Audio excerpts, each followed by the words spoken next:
morning, gentlemen. This is Johnny Jonagold reporting live from Manzana News Station.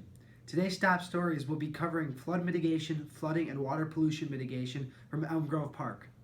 And now our first story comes from Ian Honeycrisp from Elm Grove Park Bridge. I am Ian Honeycrisp reporting to you live from Elm Grove Park.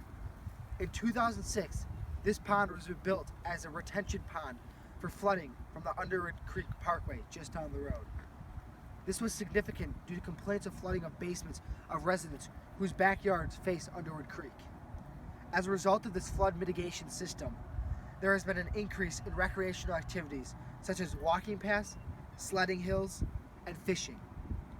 Other ways communities around Elm Grove have mitigated flooding is dams, levees, like the one in downtown Menominee Falls.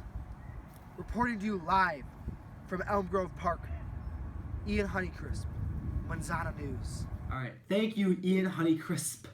And now we will go to Jalen Golden Delicious from Underwood Creek, just on the outskirts of Elm Grove Park, to report on flooding. Thanks, Ian. I'm Jalen Golden Delicious reporting live from the Underwood Creek Park in Elm Grove Park.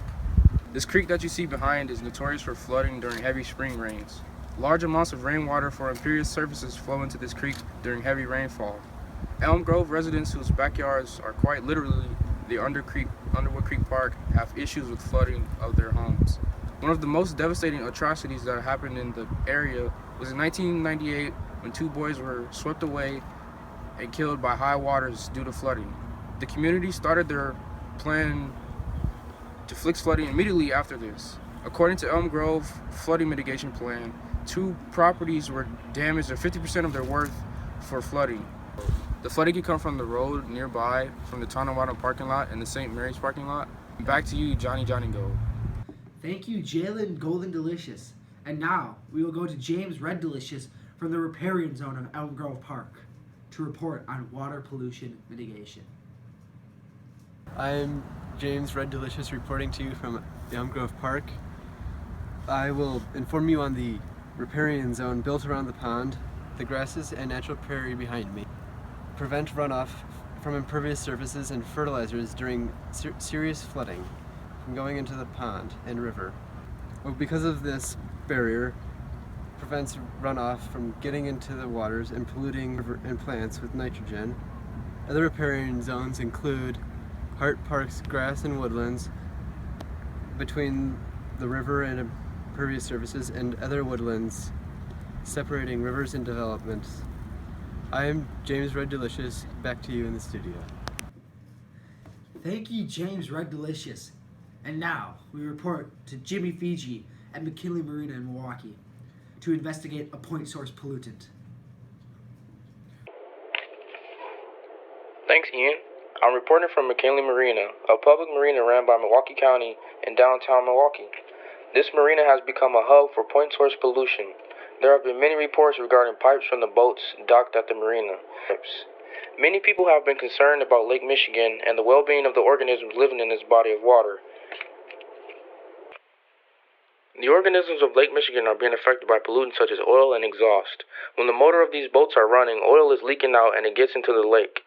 Also, the exhaust from the pipes are also getting into the lake. The Wisconsin DNR did a study on the effects of motorized watercraft on aquatic ecosystems. Studies have shown that two-stroke motors can emit 25 to 30% of their unburned gas and oil mixture into the water. This pollution affects the pH and dissolved oxygen in the lake, which can influence the type and abundance of fish and wildlife in Lake Michigan. Studies have shown that there are two ways that can prevent the pollution of Lake Michigan. One of those ways being to establish slow no-wake zones. This means that watercrafts on Lake Michigan must be operated at the lowest speed possible, which is necessary to maintain steerage. Another way would be to upgrade boats from two-stroke engines to four-stroke engines. Four-stroke engines are more fuel efficient and they produce cleaner exhaust. That's it for today's story on McKinley Marina. Now let's send her back to Ian at Manzana News Station. Wow, that was miraculous. Thank you, Jimmy. And now for your final report. We will be reporting live from Big Cedar Lake, home of the Ian Honeycrisp, where Zach McIntosh will be investigating a non-point source pollutant. Thanks, Johnny. I'm here at Big Cedar Lake at the home of Ian Honeycrisp, where a non-point source pollution is polluting the water.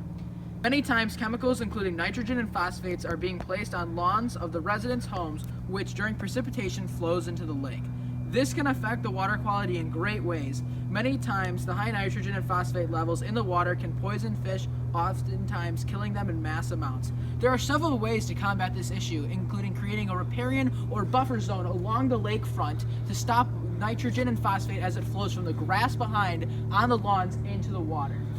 In some extreme cases, people might want to consider not putting fertilizer on their grass if it's going to flow at a high consistency rate. That's all for me today. Back to you in the studio. Thank you to all our reporters for their spectacular stories today. And our daily question, which was submitted on Moodle by Joe Meyer, is: what is Zach McIntosh's favorite Apple product?